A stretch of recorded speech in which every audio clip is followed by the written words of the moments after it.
Have you ever looked at a broken light bulb and thought, there must be something useful left inside this thing? Hello everyone.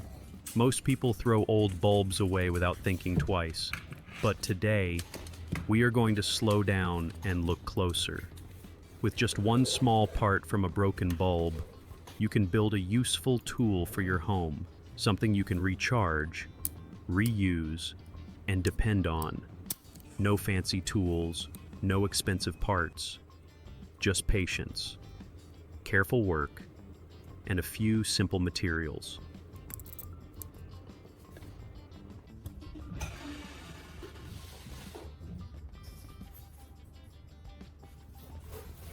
With the diode ready, clamp it so it stays steady and does not move while working.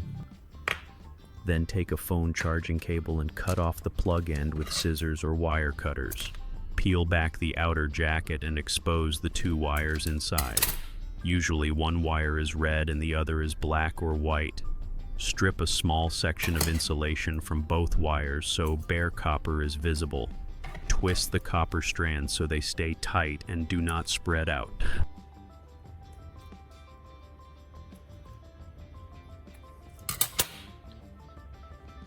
Before joining anything, tin both wire ends with solder so they accept heat evenly. At this stage, place each wire onto one side of the rectifier diode and solder them in place. Make sure each wire lies flat against the metal leg before heating. Do not let the solder form a large blob because that can weaken the joint. After the solder cools, slide rubber insulation over each joint. Heat it gently so it shrinks tight around the metal. This insulation protects the joint and prevents accidental short circuits. Give each wire a light pull to confirm it is solid and does not move. Good joints here make the charging system reliable and safe. Let me know your location in the comments. What state are you in and what projects are you working on at home? Once the first two wires are secure, turn the rectifier diode around to work on the battery side.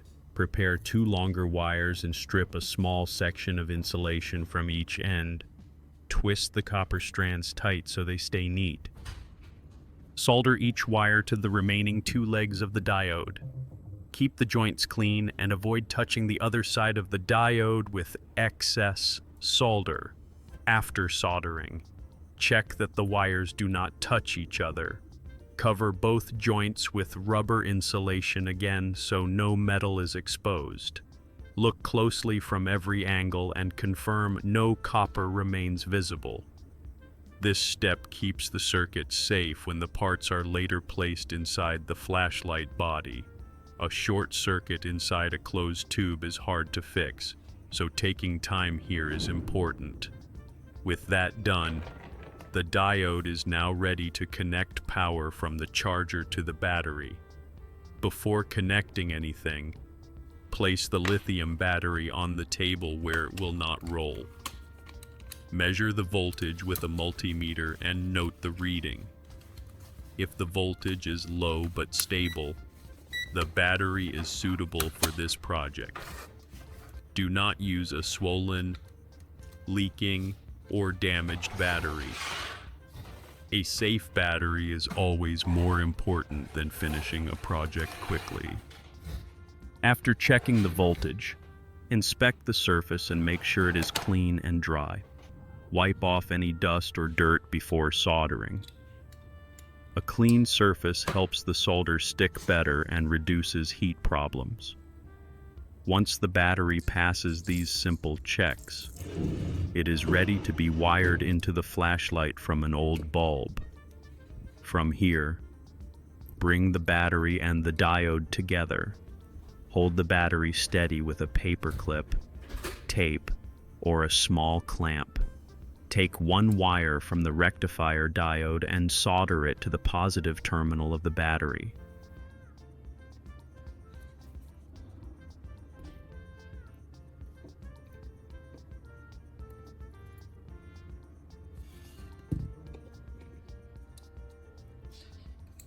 Take the second wire and solder it to the negative terminal. Always double-check the polarity before heating because reversing the wires can damage the battery. Apply heat only long enough for the solder to flow and bond. With the wiring complete, connect the phone cable to a wall charger.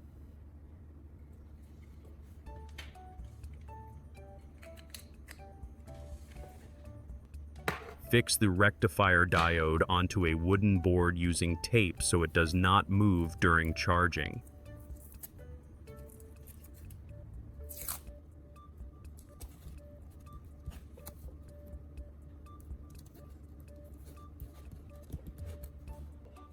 Then connect the charger to the outlet while charging. Touch the battery lightly from time to time to make sure it does not get hot.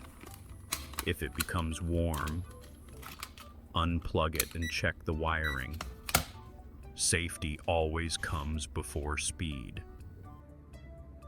Then watch the multimeter. Confirm that current flows into the battery. This shows that the circuit is working correctly. Let the battery charge for about 20 minutes.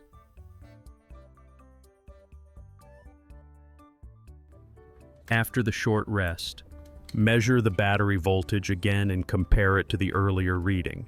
It should now be higher.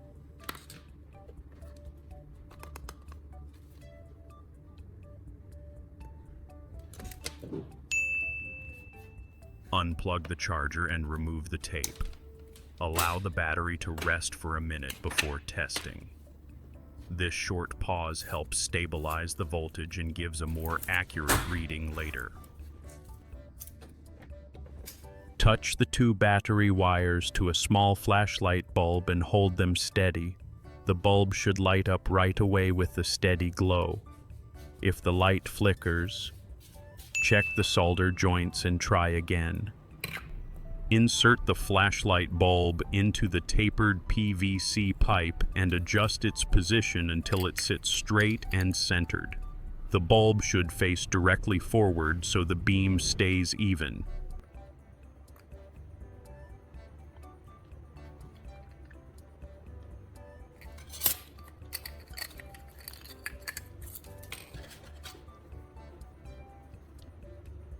Then cut a ring from the front of the PVC pipe using a saw or a sharp knife.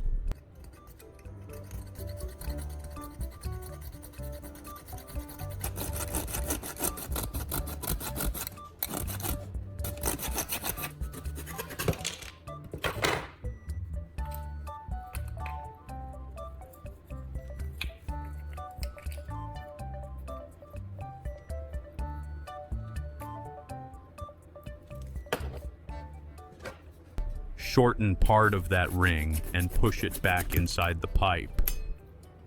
This creates a tight holder that locks the bulb in place without glue.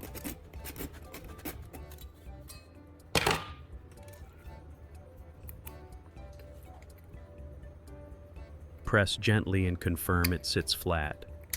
Shake the pipe lightly and confirm the bulb does not move. A stable bulb prevents broken wires and keeps the beam steady when the flashlight is carried. This simple holder also makes replacement easy later if the bulb ever fails. Once the head is ready, take another PVC pipe that fits the small end of the cone.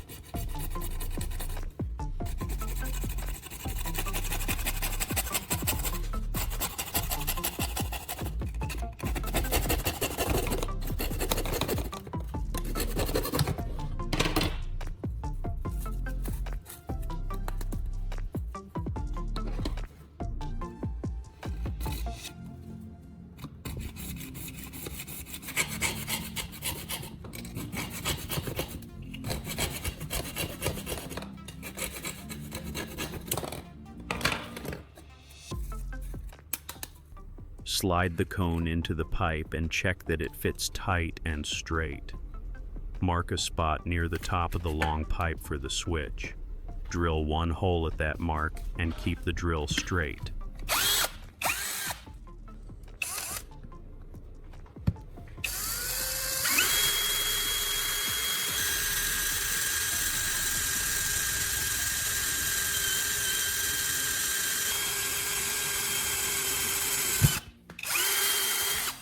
Remove any sharp edges using sandpaper. Clean edges prevent cracks and make the switch sit better.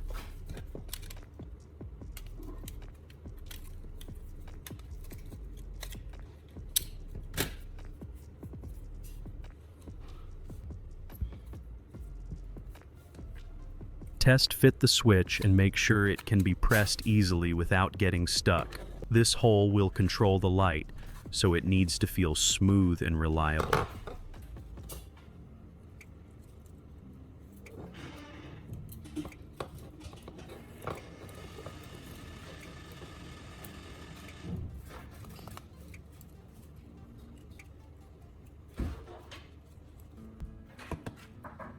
While the body takes shape, prepare the charging end.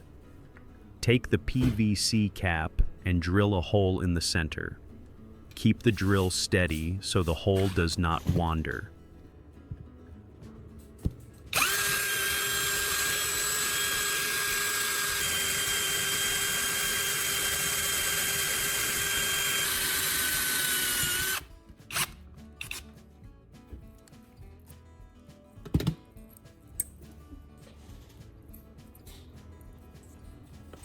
Use a knife or file to clean the edges. Slowly shape the hole into a square. Do not rush this part because the fit matters. Test fit the DC charging jack often and adjust little by little. The jack should sit tight and straight. A loose jack will move when plugging in the charger and may break the wires inside. A tight jack stays stable and makes charging easier and safer. Once the jack fits well, set the cap aside for later assembly. Before final assembly, protect the rectifier diode. Place aluminum tape on a wooden board and lay the diode on it.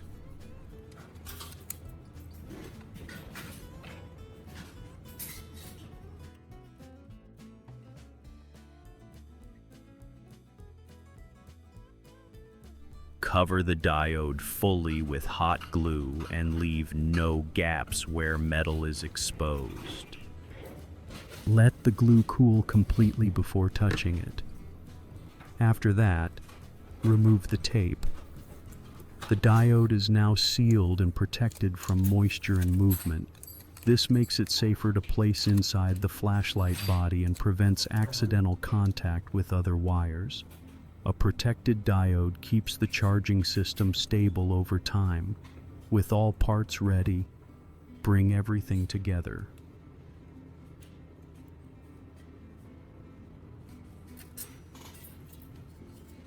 Solder the diode wires to the DC jack and glue the jack into the square hole in the PVC cap.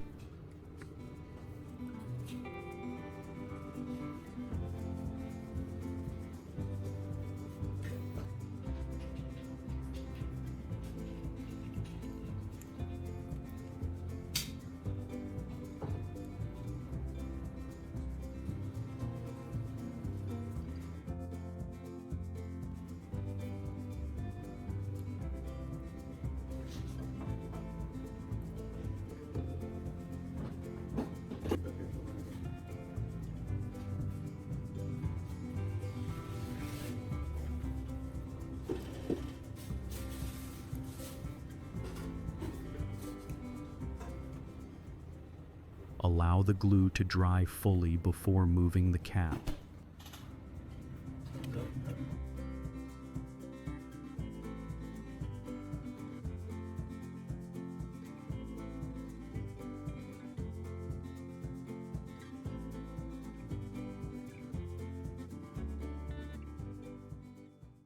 connect the other side of the diode back to the battery.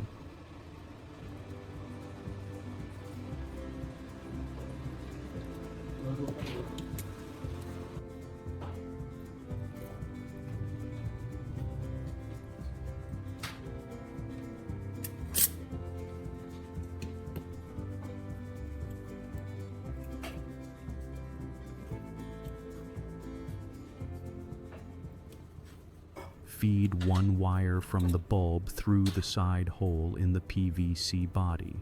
Run the second bulb wire down to the battery and solder it to one battery terminal.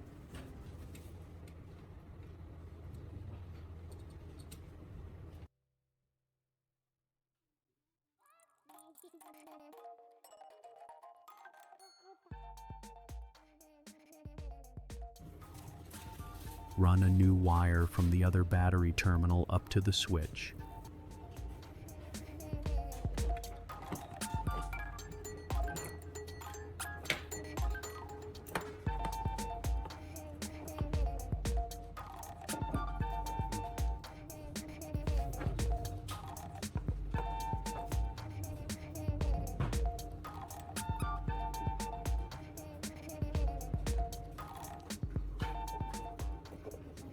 Solder the second bulb wire to the other side of the switch. Insert the switch into the hole and press it tight. Press the button and confirm the light turns on and off cleanly. If the light does not respond, check each connection one by one. Arrange all wires neatly inside the tube so they do not pinch or rub against sharp edges.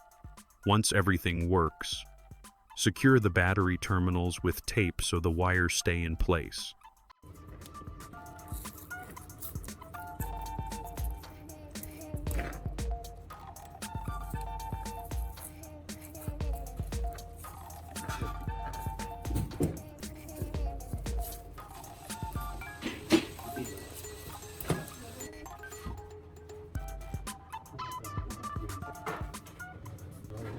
Insert all parts neatly into the PVC tube. Close the tube with the end cap and press it in firmly. Check that it sits straight. Shake the flashlight gently and confirm nothing moves inside. The flashlight from an old bulb is now complete, with a side switch and a charging jack at the bottom. It turns on with a button and charges with a phone adapter. This is a simple project that saves parts and gives them new life. Many items that look useless still have value if you take time to look closer. If this video was useful to you, press like so others can find it too. Subscribe for more practical DIY projects you can follow at home. Leave a comment and tell what old item you want to fix or reuse next. Your ideas often become the next project on this bench.